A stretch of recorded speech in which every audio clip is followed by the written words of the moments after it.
We go 5, 4, 3, 2, 1. This is Ted Hicks from Late Night Parents. Ways to follow the show, latenightparents.com. Got Danny Thompson back in the queue. Really quick turnaround, Danny. We're not used to we're used to talking offline this way, but not in front of the camera. How are you doing? Hey, it's been a crazy week. Health is good, and it's almost that time, Ted. We're 1 week away from media day. NBA season is actually media day starts, I think, in some places tomorrow, and so it's exciting. It's basketball season. NFL, 2 Monday night games tonight. It's a lot going on, so I'm excited. Yeah, it is. It is. So, I got 5 questions for you, Danny, and I named this episode "Due Process." All right. Danny, for once and for all, who is the MF'er that Tom Brady is talking about, and why does it keep coming up?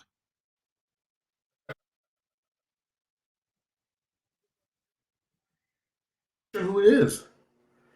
I thought it was Marcus Lattimore yesterday. Because he got Mike Evans suspended.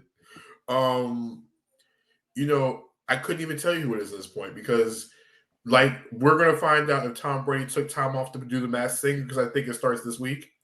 Yes. So now Brady's getting every Wednesday off. As far as veteran rest now. Veteran rest, which I've never heard of. It's almost at the DNP old level. But no, I have no idea, to be honest with you. The MF'er, it could be anybody at this point. I mean, we saw him hugging OBJ yesterday. Maybe OBJ is the MF'er that he's talking about because they've got no receivers. Every receiver's hurt right now. That's true. Hey, what was your experience last Thursday with Amazon Thursday Night Football? To me, outside, if you watch enough stuff on Amazon, you have the 1 or 2 buffers, sleep out. We were watching an Amazon Prime movie, but I thought it was great. You had a different broadcast. I'm a data guy, so having a full broadcast devoted to AWS was amazing. Watching the game, watching the statistical data on the screen. I think Kirk Herbstreit's going to need a little bit more seasoning. The man's been calling college football since last 15, 20 years.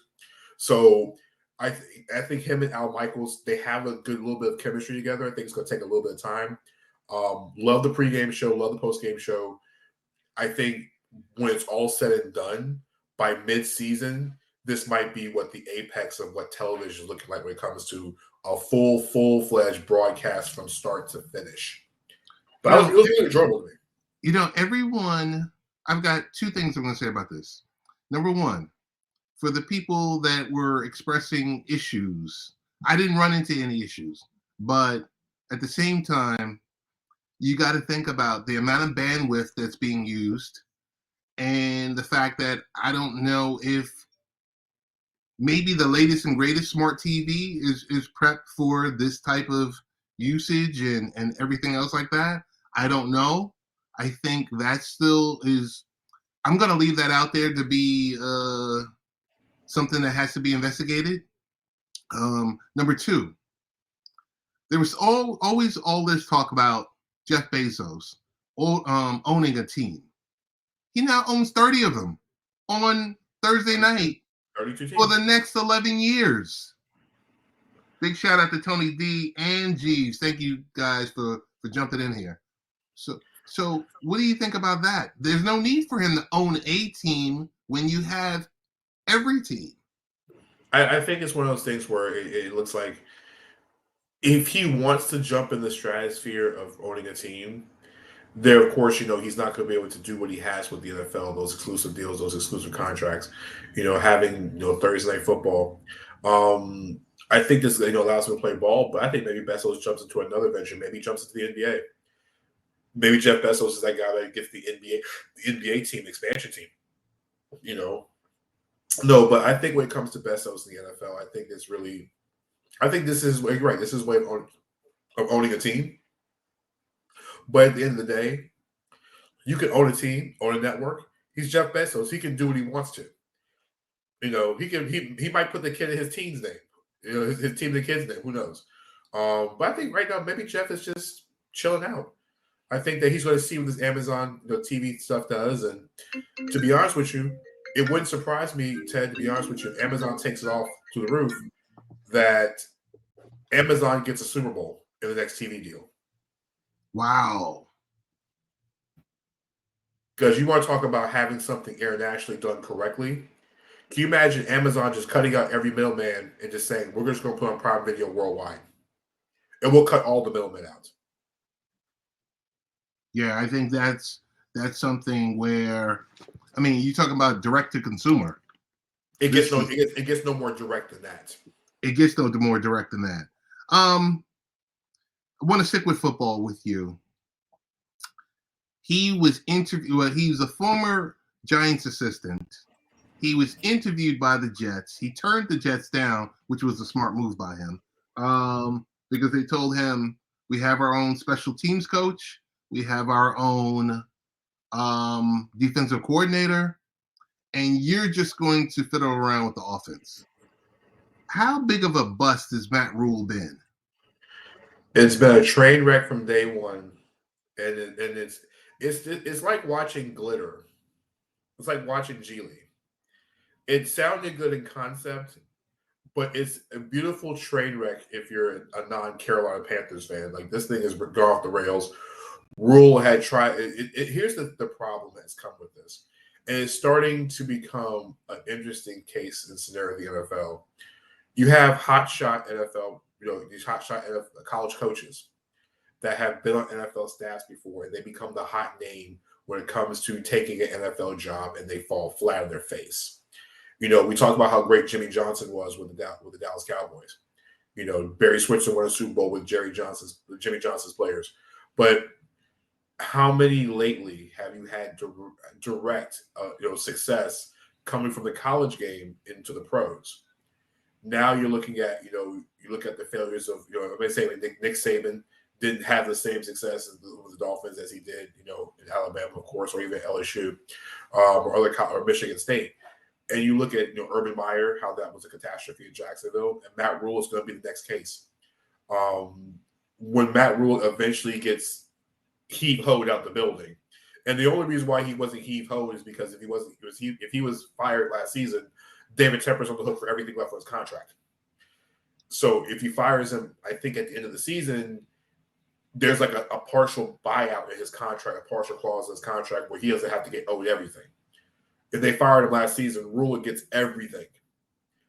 Bonuses, everything. He gets everything to go out the door. So Danny, he went from 5-11 to 5-12, and the two winnable games to start the season, he blew both of them. And I mean, Sundays was worse than week one. I mean, yesterday's performance was worse than it was in the first week of the season. It was almost to the point where it was egregious. The play calling down the stretch was just completely horrible. And last season he had a pass because Christian McCaffrey couldn't stay on the field. McCaffrey hasn't been on the field, if you go into the season, had only played 10 out of the 30 games since he signed that mega extension with the Panthers. So Rhule's excuse the last 2 years has been he hasn't had a healthy Christian McCaffrey. Week one, McCaffrey has 14 touches. So what was the explanation about that? Yesterday, McCaffrey got touches, but he didn't get enough of them. I mean, Ted, your running back, he's averaging over 5 yards a carry. You're supposed to feed him the ball or get him the ball in space. And truth be honest with you, Rhule hasn't had a quarterback to start a new season. He's had a new quarterback every single year. He's shown Cam Newton the door. They had Teddy Bridgewater year one. They had Sam Darnold in his experiment in year two. And now the Baker Mayfield experiment has gone really bad really quickly. And Ted, baseball, one quarterback, two quarterbacks, three quarterbacks, you're out. You can't have three quarterbacks in 3 years and expect this to work. That's true. And there's been complaints about him running a college-style program in the NFL. And once again, you cannot treat NFL players like college kids. Those guys, a lot of those guys make more money. Some of those guys make more money than you. So you have to be able to manage egos, and he just hasn't been very good with that. Now, mind you, David Tepper has the second biggest. He's the second richest owner in the NFL. So maybe this buyout means nothing to him. It does. It might not mean nothing to him. But I can't see Rhule getting to 0-5. If he gets to 0-5, he'll be 0 and no job. He'll be the front runner for the Nebraska job at that point. Gotcha. Hey, want to flip over to MLB really quick and ask you, hands down, he's going to be the MVP, AL MVP. Coming from a perspective of being a non-Yankee fan, do you care about Aaron Judge's hunt for Roger Maris's 61 home run Yankee record? Great season, great numbers, but it's not. It's Roger Maris's number, and that number's been surpassed not once, not twice, but 3 times. So the allure of chasing Roger Maris is kind of gone. Now the fact that you have a Yankee trying to break the Yankee single season record is great. It's a beautiful thing. Aaron Judge is like Lamar Jackson. Aaron Judge is the baseball version of Lamar Jackson in the NFL. Basically, he was told to better himself. And now the number that Aaron Judge is going to get in the offseason is extremely large. The same thing with Lamar Jackson if he continues at this pace. So I'm happy for Aaron. I hope he hits 62. I hope he hits 65, 66. I mean, as long as he's not hitting home runs against my Mets in the playoffs, it doesn't really matter at this point. But, I wish nothing but success. I hope he hits as many home runs as possible. That way he gets what he is deserving. So, and the Yankees are going to have to open up a checkbook. Because, Ted, for the first time, Ted, I feel like a Yankee player, the Yankees might not be able to outbid for their own player. And it seems so weird. It seems weird. We're a weird matrix when the Yankees cannot outbid somebody for their own player. So we'll see how this turns out. Shout out to Leggy Lady. Thank you for coming through. Evening to you.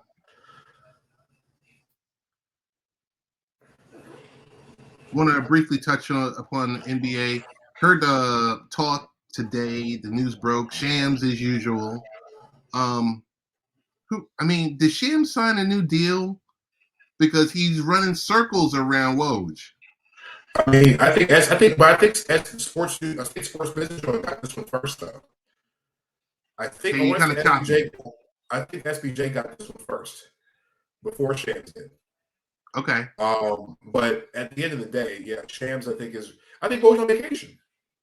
Woj's on vacation. I think he did the pod with Donovan Mitchell. Like, you know what? I'm gonna take a week off. Let Shams have everything this week, and I'll see you guys at training camp on Monday.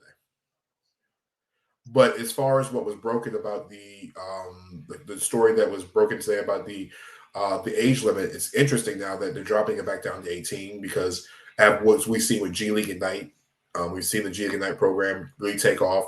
We've seen kids go to overtime elite. They've had kids drafted Dyson Daniels, but the next big overtime elite, the real ones, are coming this year with the Thompson twins. They've been in the camp for 2 years. Amen and Sir Thompson, Ted. They're real. They're really, really good. And then Scoot Henderson's coming from G League Ignite. So now it's like you got A side, B side, because Scoot Henderson's been part of the G League Ignite program for 2 years. He's considered the number 2 overall prospect. The Thompson twins are both top 6 prospects. So the age is interesting because if it's now being dropped down to 18, I wonder how many kids are going to start thinking about G League Ignite or start thinking about, overtime elite if the program allows you to join at 18 now. How many kids are going to go to college? It's a slippery slope, but I think if the owners give the concession for the players to be a bit younger, the owners are going to ask for something huge in this collective bargaining agreement, and it's going to come with these forced trades after big contracts. I think that's the next one coming. So the owners are going to give a little to say, hey, we gave you this. We worked with you guys on mental health, which is a huge thing that players have been asking for, about getting the extended time they need for players to deal with mental health issues. Whether you want to talk about Ben Simmons or not, Ben Simmons had a whole huge thing on mental health. DeMar DeRozan and Kevin Love have talked about it extensively. And you got to commend them for bringing the topic up. And now it's being taken. It's just as serious as any injury. Yes. I would like to see how the wording of it is going to seem, how long players can be out due to mental health and so on and so forth, because we want the players to be healthy as much as possible. But I feel like the owners are giving concessions to the players now because it's going to be a bloodbath when it comes to these contracts. Because, Ted, once we get the new TV deal in place and once expansion comes, we're going to start seeing $300 million contracts in the NBA. Right. And on top of the $300 million contracts, there's got to have to be something or emergency plan in place to make sure that these guys don't force their way out 10 months into a contract. True. I I mean, think Kevin Durant was officially 2 days into his $196 million 4-year contract, talking that nonsense that he did. I want to commend Joe Tsai. I mean, I get it. I get both sides of it, but I'm glad. I mean, and this for me being a Nets homer, that he didn't buckle. I mean, Ted, the thing is, when you have guaranteed money on the deal, you can't void the contract out, and no player is willing to take. No players will want to opt out of that money. You can't get out of it. Kevin didn't have exactly the strongest, leverage, and on Yeah, top no of leverage. that, we don't have the exact leverage, and then there's not the offers or teams to be able to make the offers to make it work. No one really had a package to even make sense for the Nets.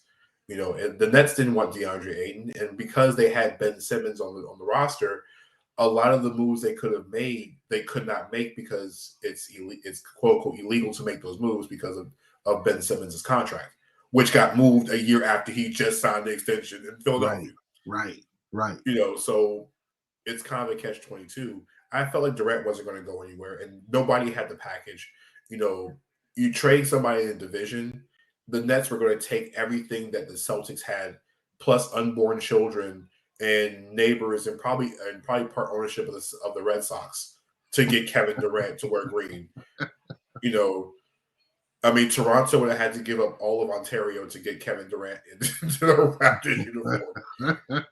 I mean, they would have had to trade the championship banner. They would have had to trade the Blue Jays. They would have had to find George Bell, the World Series home run ball that was hit by Joe Carter. And the Maple Leafs.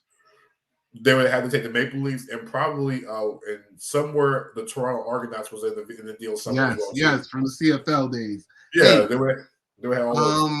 I know we're tight for time. I want to ask you, what are our expectations for this upcoming Monday, for Media Day at Barclays Center with Durant, Irving, and Simmons all under the same roof? Comedy. I don't know which Media Day I'm looking forward to more. Lakers, who is on Sunday, or Nets on Monday. And you're airing it live on Yes at 11 a.m. ET.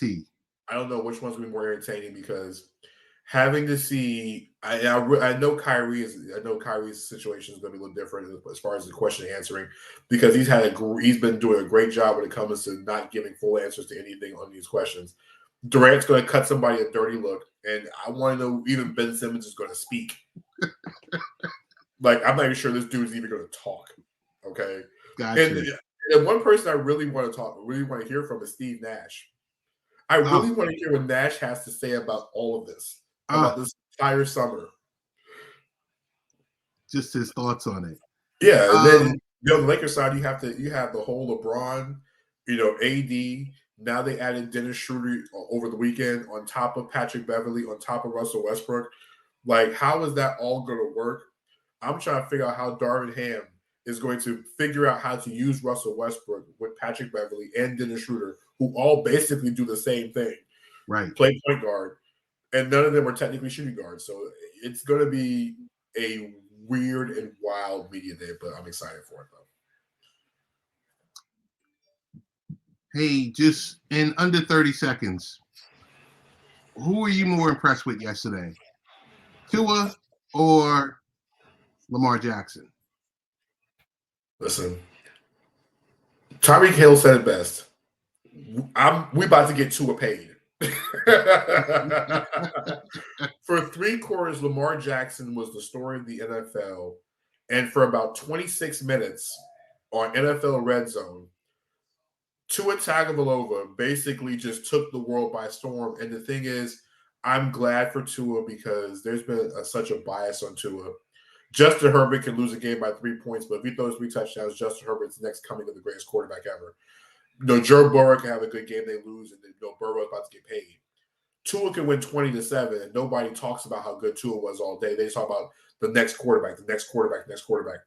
You know, I'm a fan of Tua Tagovailoa because I want him to succeed because of what he's going through. The same way I want Jalen Hurts to succeed in Philadelphia. You know, it's crazy how a guy takes you to the playoffs and they're still talking about if he don't do nothing this year, he's out the door.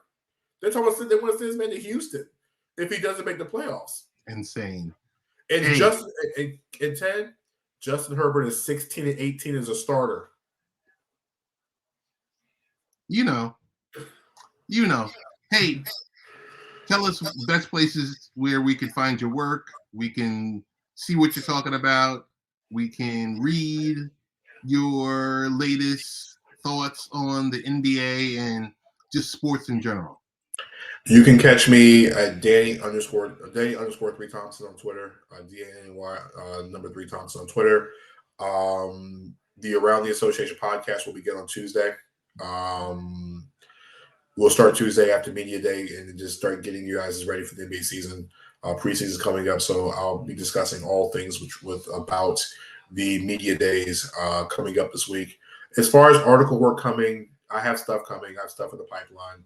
I took some time away. Like I said, I did an audio pod with Ted last week to get some health in order, get some other things in order.